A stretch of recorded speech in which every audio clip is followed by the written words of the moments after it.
kumpulkan. Setiap tahun kumpulkan. Datanya. Nanti Iya, kalau misalnya ada itu pengangguran. Pengangguran.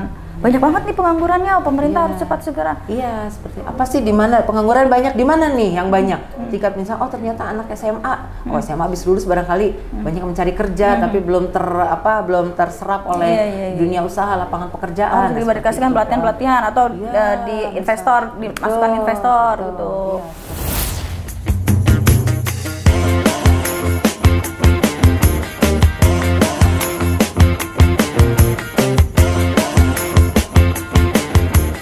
Nah kalau untuk sensus penduduk itu fungsinya untuk apa aja sih Bu?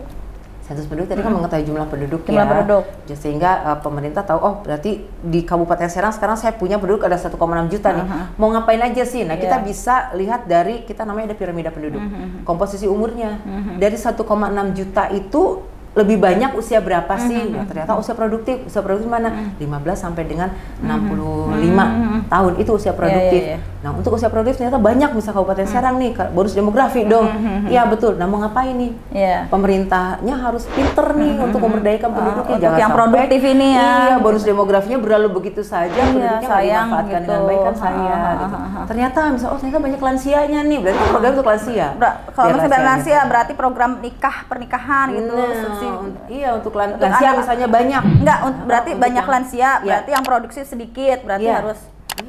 Jadi itu ya data penduduk. Nanti juga misalnya usia produk tadi banyak, berarti kan lapangan pekerjaan butuh. Ya kan mereka pelatihan. Iya, pelatihan barangkali harus digiatkan atau mungkin pendidikan juga bisa menyesuaikan. Ternyata banyak balita nih, nah berarti kan mesti memperbanyak lagi.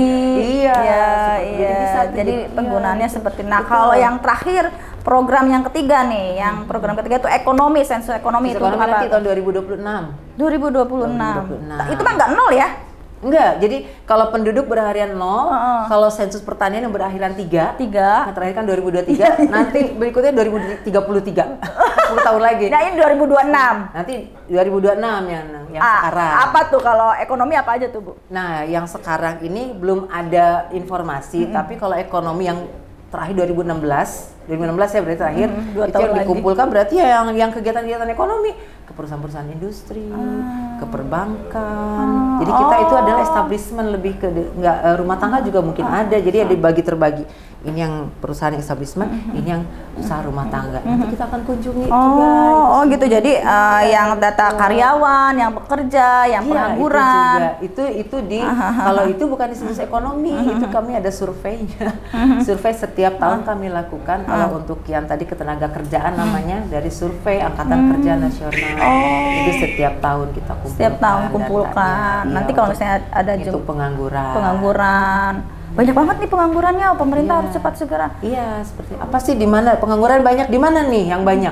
Tingkat misalnya oh ternyata anak SMA, oh SMA habis lulus barangkali banyak yang mencari kerja tapi belum terserap oleh dunia usaha lapangan pekerjaan. Harus diberikan pelatihan-pelatihan atau di investor, dimasukkan investor gitu.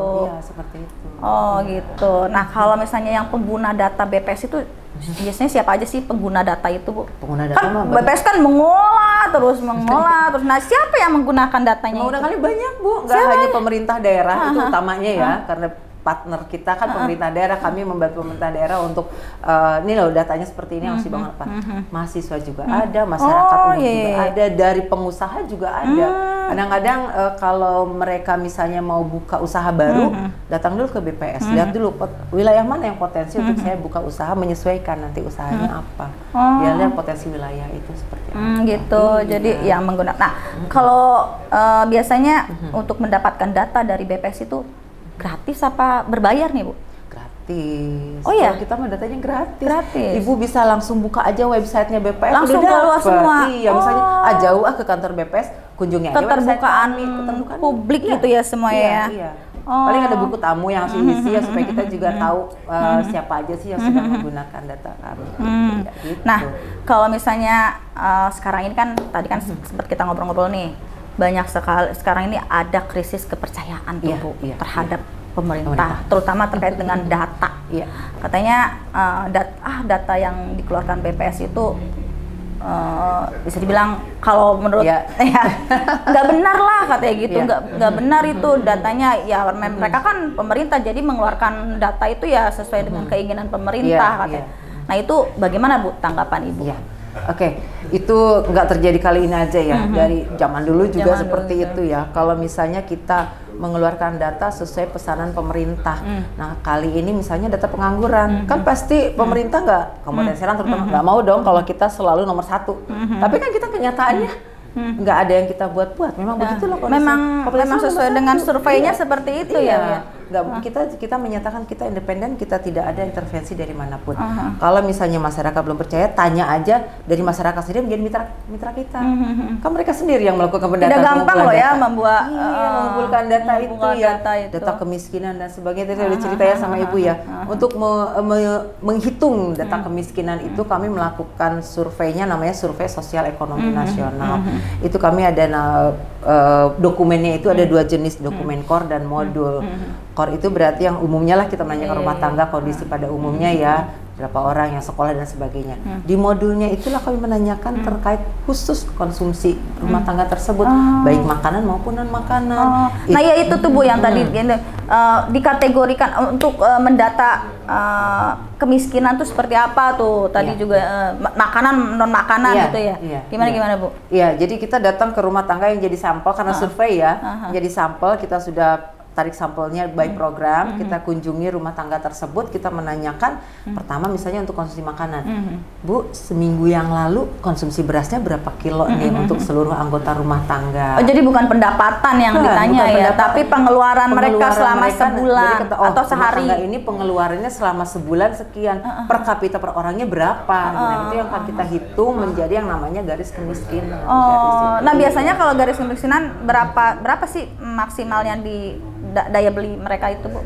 Tergantung nanti hasil dari pengumpulan data. Kan ada misalnya satu hari misalnya 10.000, 20.000. Kalau yang terakhir itu kan kita punya angka garis kemiskinan sekitar 400 ribuan sebulan.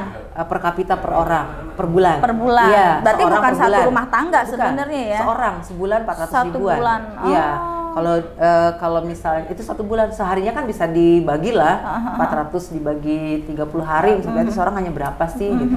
Kalau di bawah itu berarti dia kategorinya karena sekarang ini banyak sekali memang kan gajinya kan di bawah UMK tuh, itu satu bulan tuh misalnya 1 juta, itu untuk menghidupi satu keluarga, keluarga misalnya dalam keluarga 3 orang, 4 orang, berarti kan itu masih udah masuk dalam kategori miskin ya Bu ya? Kalau misalnya makanya tadi dilihat dulu dari pengeluaran ya, karena ya tadi pengeluaran itu bukan pendapatan, bisa jadi dia dapat dari mana karena ya, nggak hanya yang dia beli, tapi juga pemberian dari bukan yang dia dapat tapi yang diberi orang juga terus dikonsumsi, itu juga jadi pengeluaran. Dalam pengeluaran harus dikonversikan. Misalnya kita dapat kiriman, ada tetangga hajatan nih, kita dapat kiriman, kita makan untuk berapa orang. Nah, itu harus dikonversi berapa sih kira-kira tadi nasi kotaknya ya dari tetangga yang hajat itu harus sampai nasi kotak harus. Ya misalnya dari tetangga tuh kita hitung juga berapa sih kira-kira tuh nasi kotak tuh,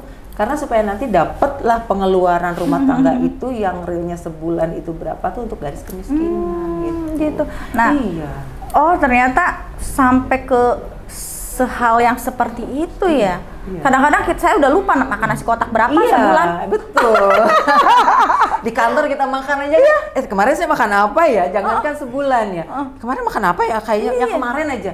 Kemarin makan apa ya? Lupa. Emang bisa Bu nyampe sampai begitu? Ya itu kita ada pelatihan petugasnya dulu Bu, supaya petugas itu bisa menanyakan hal itu, bisa menggali informasi dari masyarakat melalui bisanya kalau masyarakat pakai contoh atau apapun. Nah, untuk melihat indikator negara kita ini kemiskinannya menurun atau meningkat. Nah, itu surveinya seperti apa Bu? Apakah hanya di masyarakat bawah, menengah, atas atau bagaimana tuh? Seperti tadi jadi kan pengambilan sampelnya kita kan ada yang namanya updating dulu semuanya rumah tangga yang ada di satu wilayah, namanya kita wilayah kerja kami adalah masih blok sensus, belum ke RT atau RW ya. Di blok sensus itu semua kita lakukan updating dulu untuk mencari sampel sesuai nanti ada kelompoknya pendidikan.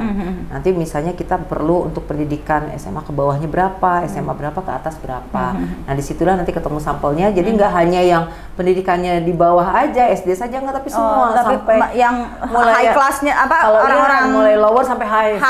Dari lower sampai high itu. Iya, semua kita kunjungi. Tapi saya nggak pernah dijadikan sampel Bu, saya Bu. Belum kali ya. Atau mesti nanya di Kota Serang, kan Ibu di Kota Serang. Iya. Nanti dari Kota Serang. Nah biasanya mungkin sampelnya begitu petugas datang, Ibu lagi nggak di rumah. Lagi nggak di rumah iya. Ya. Biasanya saya kalau di sensus itu cuma sensus penduduk. Iya, kalau sensus penduduk. Baru ya, tuh. Karena semua kalau sensus penduduk kan, kalau survei belum tentu kena sampel. Iya, karena kita pilih lagi namanya survei kan. Survei itu. Iya. Nah kalau yang paling sering diminta oleh mitra lah maksudnya yang membutuhkan itu biasanya apa? Sensus apa tuh? Hasil sensus apa? Ekonomi atau pendudukan atau kalau dari apa yang paling sering lah? Kalau dari hasil sensus itu kan tadi ya karena pelaksanaannya juga kan 10 tahun sekali. Ya itu kadang-kadang aja, tapi lebih seringnya sih mungkin dari hasil survei ya. Survei Angkatan Itu Kerja tadi ya? pengangguran. Pengangguran. Survei Angkatan Kerja Nasional kan ada, itu nanti data yang dihasilkan adalah tingkat pengangguran, tingkat pengangguran terbuka. Kalau tadi survei sosial ekonomi nasional, angka kemiskinan, nanti akan pembentuk IPM, Indeks Pembangunan Manusia, itu dari situ. Jadi nanti pendidikan ya? juga, mana yang putus sekolah berapa orang, yang angka melek hurufnya berapa, seperti itu. Selain pemerintah yang suka menggunakan tadi, misalnya mahasiswa untuk penelitian, misalnya ada nggak sih kayak perbankan atau apa? Ada, perbankan juga ada. Biasanya mereka, Bu minta dari BRI kemarin, Bu minta dong jumlah penduduk Kabupaten Serang berapa, mungkin dia akan buka invest apa barangkali. Itu ya kami selalu sarankan kalau misalnya ke sini sulit agak jauh, kunjungi aja websitenya kami. Kalau di Kabupaten Serang itu tadi kan BPS itu kan dengan mendata bisa terlihat nih potensinya di sebelah mana yang diperlukan, misalnya strategisnya di mana. Nah kalau di Kabupaten Serang itu di mana tuh Bu? Pertanian kah atau pengangguran kah atau kemiskinan kah gitu? Kalau kemiskinan Kabupaten Serang insya Allah masih di kondisi yang tidak mengkhawatirkan ya, masih di angka 4-5% itu hal yang biasa ya, naik turunnya itu. Tapi di angka pengangguran kita masih harus. Kenapa itu Bu? Dari mana? Industrinya banyak kan kalau di Kabupaten Serang. Ada gula, ada semut Bu. Jadi yang datang juga untuk bekerja di mengadu nasib. Jadi sebenarnya dari luar bisa dari aja. Luar, mereka belum dapat kerja, ya udah tinggal dulu di sini. Jadilah pendudukan secara konsep penduduk. Kalau akan tinggal lama jadi penduduknya Kabupaten Serang. Saya pikir gitu. pengangguran itu hanya khusus warga Kabupaten Serang aja, tapi pendatang juga jadi, termasuk yang menambah pengangguran. Pengangguran itu adalah mereka yang aktif mencari pekerjaan, belum bekerja, belum punya pekerjaan tapi aktif mencari pekerjaan atau sedang menunggu. Misalnya udah diterima nih, misalnya udah diterima di BPS tapi baru mulainya bulan depan. Kita surveinya hari ini nih, masih kategorinya dia masih mencari kerja padahal sudah diterima, itu masuk juga jadi pencari karena kerja. Belum ada update. belum mulai bekerja, belum ada penghasilan bagi dia kan. Jadi masuk. Nah, kalau dia misalnya selesai sekolah udah gitu dia nggak ngapa-ngapain nih, kerja enggak, cari kerja pun enggak, itu nggak kita hitung sebagai pengangguran. Itu masuknya nanti kategorinya. Update-nya itu per berapa tahun berarti? Per berapa kali tuh Bu? Berarti kan kalau misalnya setiap berapa 10 tahun sekali berarti nggak update dong dari untuk sensus kalau ini. Kalau survei tadi kan survei ya, kalau survei enggak. Kalau survei Angkatan Ketenagakerjaan, Angkatan Kerja Nasional ini setiap tahun kita ada. Setiap tahun ada. Bulannya itu ada Februari dengan Agustus. Kalau Februari itu sampelnya hanya untuk level provinsi. Kalau di Agustus baru nih kita menghasilkan angkanya Kabupaten Serang. Berarti update data mah tetap ada ya? Ada, iya betul. Jadi dari situlah kita naik turunnya di mana dia dari situ. Nah, kan udah tahu nih, berarti Ibu kan udah sensus nih, berarti ada strategis, perlu apa tadi namanya, strategis khusus nggak sih? Strategi khusus nggak sih kalau misalnya, ini Kabupaten Serang banyak penganggurannya, ada Ibu kasih masukan nggak kepada kita nih pemerintah daerah terkait dengan penganggurannya, terus kemudian ada pertaniannya, dia lebih condong kemana, ada masukan-masukan nggak ke pemerintah? Jadi seperti terakhir kemarin kami audiensi dengan Ibu Bupati ya, Bupati Serang itu terkait indikator strategis, karena kami nyusun juga indikator strategis untuk kami sampaikan seperti apa sih pembangunan yang sudah dilakukan. Kami sampaikan itu semuanya. Ketika pengangguran, Bu, penganggurannya tinggi di mana sih? Kita masuk ke dalamnya, ternyata secara tingkat pendidikan, masih yang pendidikan tinggi, yang masih karena pendidikan tinggi ini misalnya SMA, SMK, perguruan tinggi, mereka itu karena dengan pendidikan yang tinggi, mereka mungkin lebih memilih. Ketika cari kerja pun milih. Padahal belum sesuai dulu aja ya. Kalau kata kita ya. Tapi rata-rata kalau mereka punya pendidikan atau sebagai tinggi, batu loncatan juga bisa kan? Karena harusnya. kalau pendidikan tinggi, mereka belum butuh buat kerja juga. Kadang-kadang keluarga masih bisa nyokong. Saya nggak kerja juga, keluarga masih bisa. Masih bisa banget. Iya. Padahal kan harus ya itulah ya. Tapi kalau yang pendidikannya ke bawah apapun dikerjakan nggak bisa semua milih. Pekerjaannya juga bisa. Nah, banyaknya di Kabupaten Serang ini lulusan mana tuh, Bu? Yang paling banyak tuh SMA apa perguruan tinggi? Ya, kalau yang banyak penganggurannya itu. Pengangguran itu ya tadi SMA ke atas. SMA ke atas. Walaupun misalnya secara persentase SMA ada penurunan, SMK ada penurunan, malah perguruan tinggi meningkat. Tapi persentasenya secara keseluruhan itu masih paling tinggi. Nah, SMP ke bawah mah enggak. Oh, enggak ya, SMP ke bawah mah banyak. Berarti yang banyak bekerja gitu. Banyak yang bekerja, yang berarti yang banyak pengangguran tuh justru anak-anak kuliahan, anak SMA, yang lulus kuliah juga mungkin yang baru selesai sekolah, nggak langsung ini dia nyari kerja. Tapi Bu, ada update data itu nggak sih? Kan waktu di sensus dia itu udah belum kerja, begitu selesai di sensus dia udah kerja. Berarti kan harus ada update. Yang tadi ya di tahun berikutnya ya. Udah kerja nih, udah kerja sekarang berarti itu hapus. Nanti kalau misalnya dia udah kerja dihapus, itu tugasnya di ada tadi ya? Bukan di kami lagi. Berarti kan kalau kami ini gambaran tahun 2023, 2024 kami akan mengumpulkan lagi nanti di bulan Agustus. Nah, Bu, yang tadi saya ngobrol-ngobrol sama Ibu juga nih terkait dengan ketidakpercayaan masyarakat. Nih, misalnya ada pertanyaan ke saya nih. Menurut BPS data kemiskinan itu menurun kayak gitu. Tapi kok kenapa bansos meningkat? Itu menurut Ibu bagaimana tuh, Bu? Karena ini ada BPS-nya masalahnya gitu. Kok bisa BPS tidak sinkron dengan apa ini? Makanya publik kan jangan-jangan BPS produk pemerintah bohong-bohong aja itu datanya, orang buktinya bansos aja banyak gitu meningkat. Dan bansos juga dari pemerintah kan? Bansos dari pemerintah katanya gitu.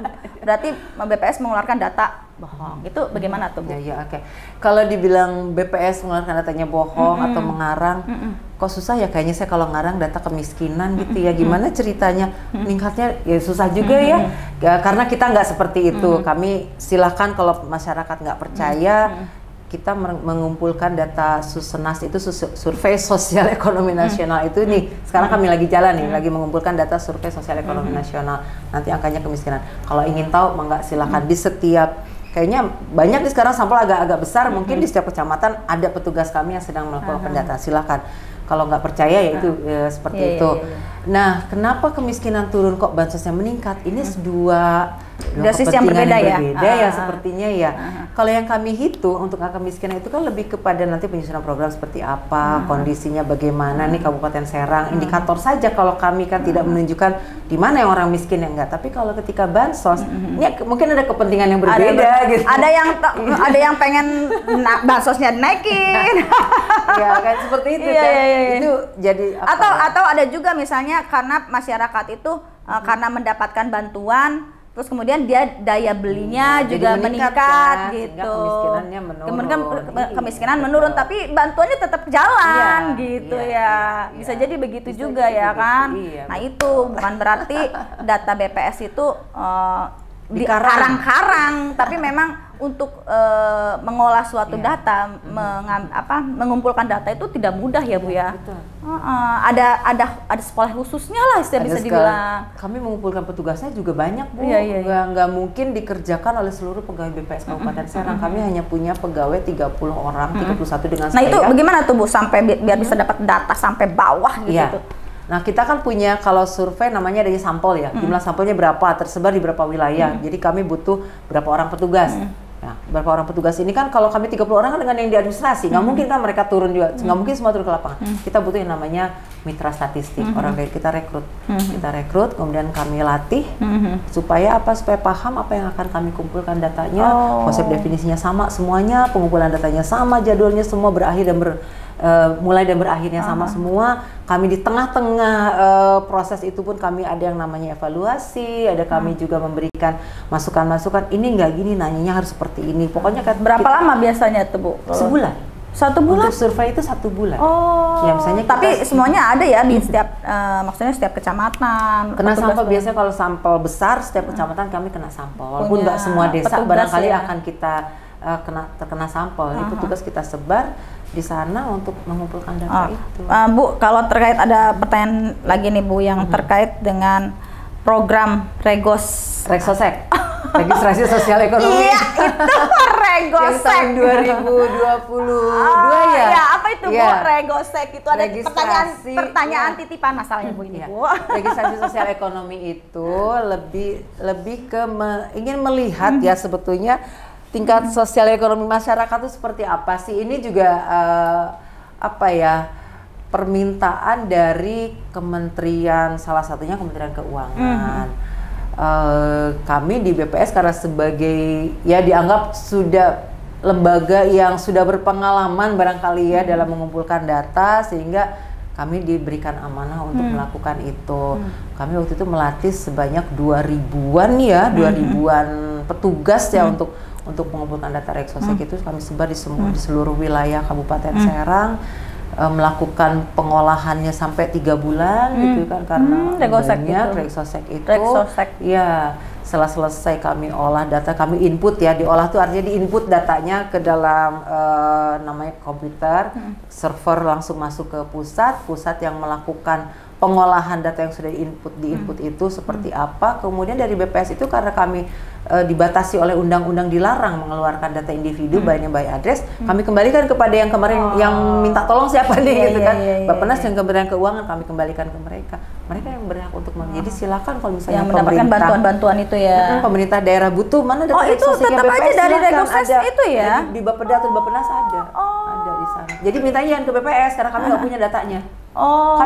Kami setelah selesai itu sudah semua di pusat, kami diminta menghapus. Dihapus langsung. Jadi nggak boleh. Jadi BPS yang ngerjain mah malahan nggak boleh pegang. Nggak boleh pegang. Nggak tahu juga. Nah kalau untuk mengumpulkan data, pastinya setiap pekerjaan kan ada suka duka, ada kendala. Nah kalau kendalanya apa sih Bu? Ya kendalanya itu ketika petugas kami ditolak oleh responden ya. Kalau rumah tangga mungkin penolakan ada, tapi kalau di Kabupaten Serang presentasinya nggak besar. Bayangkan kalau di kota Tangerang Raya itu ya, apalagi Tangerang Selatan kalau udah ke BSD, itu kan pasti sulit banget. Ya kami ada karena mereka kan udah berbeda lah dibandingkan masyarakat desa kayak di kita ya. Kalau di kita kan masih welcome. Kalau di desa tuh kalau belum, saya belum. Karena suaranya gitu kan malah senang. Iya apa nih bantuan?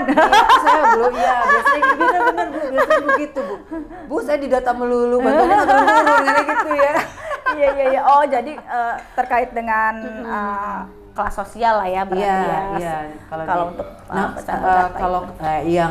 yang kendala yang kami coba terus upayakan untuk bisa kami atasi adalah ketika kami melakukan pengumpulan data itu ke perusahaan. Kami kan ada survei industri besar sedang. Nah kalau ke perusahaan ini yang kadang-kadang kita hanya sampai satpam. Udah di satpam udah nggak bisa apa-apa, nggak bisa. Kalau ke perusahaan itu minta data apa sih Bu sebenarnya? Data perusahaannya juga misalnya jumlah karyawannya ada berapa sih. Tapi data yang tahun yang sudah jalan ya. Karyawannya ada berapa, kemudian juga lebih ke produksi dan sebagainya juga. Ini juga kami nggak dikasih pintu itu kadang-kadang. Ada yang nggak ngasih pintu, tapi ada juga banyak juga yang memberikan. Padahal kan untuk mereka juga kan. Kalau untuk pemerintah nanti menyusun ekonominya seperti apa nih. Menyusun apa namanya program pemerintah. PDRB dan sebagainya kaitannya ke sana juga, tapi harus saling lah ya Bu ya, saling bantu. Tapi ya mungkin ya kita harus lebih banyak lagi sosialisasi pendekatan. Kemarin kami salah satunya adalah melakukan fokus group discussion dengan para pengelola kawasan. Mudah-mudahan itu bisa membuka jalan kami ya, karena kami sudah dengan forum HRD-nya di kawasan di perusahaan industri. Mudah-mudahan bisa lancar semua ya Bu ya. Karena kan ini juga ditunggu. Penting masalahnya. Iya, banyak yang data itu mahal karena ngambil data itu mahal banget ya Bu ya, anggarannya keluar banyak. Di Regsosek aja kalau kita sensus atau kegiatan besar, itu petugas juga kadang ada yang karena kelelahan meninggal ada seperti kemarin. Jadi bukan materi loh mahalnya, maksudnya waktu, tenaga, pikiran ya mahal itu kan tidak dilihat hanya materi ya Bu. Bu ada pesan-pesan khusus nggak sih Bu terkait dengan BPS untuk masyarakat, penonton sama tadi. Iya, BPS untuk masyarakat tuh kami sebetulnya ingin lebih mendekatkan diri kepada masyarakat. Oleh karena itu kami juga melakukan kalau survei atau sensus, kami merekrut petugas juga dari masyarakat nih, nggak jauh-jauh, nggak mengambil orang yang kita nggak kenal dari masyarakat. Karena apa? Kalau dari masyarakat, ketika petugas datang udah dikenal gitu oleh masyarakat setempat. Kemudian juga kami mohon kalau ada petugas BPS datang itu kami dibukakan pintu, karena kami bukan petugas pajak, bukan yang akan minta bantuan, bukan ya, tapi kami akan mendata. Dan mungkin ada yang bertanya, kok didata terus tapi bantuannya nggak turun-turun ya? Kalau kami tidak serta-merta seperti itu, bantuannya nggak terasa langsung, nggak seperti makan cabai langsung terasa pedas. Iya, karena masing-masing beda tugas lah ya. Iya, betul. Tugasnya berbeda, yang mengeluarkan bantuan, yang mendata untuk bantuan tuh berbeda-beda. Nah, mungkin untuk lebih meyakinkan masyarakat nih bahwa BPS nggak bohongan loh ngumpulin datanya nggak turun dari langit kemudian kami rilis, nggak begitu. Sekali-kali boleh kalau misalnya Bu, saya mau dong ikut melihat menjadi petugas proses pendataan. Boleh ya. Supaya tahu kalau sulitnya seperti apa secara ekonomi nasional itu bisa 2-3 jam. Oh iya. Satu orang ya, satu responden. Iya. Seperti itu. Kalau misalnya kami bohong, saya nggak bisa cerita. Oke, saya pernah jadi petugas juga masalahnya sebelum jadi kepala BPS, pastinya dari bawah. Karena tidak ada suatu pekerjaan kita langsung di atas, pastinya dari bawah merayap. Iya. Bu, terima kasih banyak atas informasi-informasinya. Ini obrolannya sangat menarik sekali. Mudah-mudahan masyarakat bisa tahu seperti apa sih data dari BPS dan digunakan untuk apa oleh pemerintah. Terima kasih banyak. Assalamualaikum warahmatullahi wabarakatuh. Dadah.